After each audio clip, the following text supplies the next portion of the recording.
రూపాయలు దోచుకోవడం.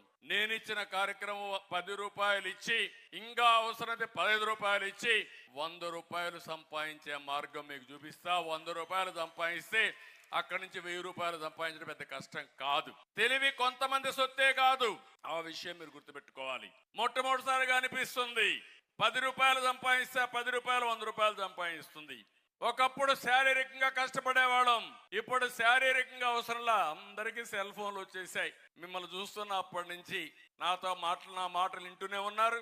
కొంతమంది అవసరమైతే ఇక్కడి నుంచి లైవ్ పెడుతున్నారు, మీ ఇంటికో లేదంటే మీ ఆడవాళ్ళకో లేదంటే మీ పిల్లలకో వినిపిస్తున్నారు. కొంతమంది అయితే మీ ఇంట్లో ఏం జరిగేదో మళ్ళా మీరు మానిటర్ చేసుకుంటున్నారు. అంటే వర్చువల్ వరల్డ్ గా తయారైంది ప్రపంచం అంతా. పనులన్నీ రియల్ టైంలో సమీక్ష చేసుకునే పరిస్థితికి వచ్చేసాం. అందుకే నేను ఆలోచించేది, ఈ రోజు నేను చేసిన పని మీరు ఒక్కసారి ఆలోచిస్తే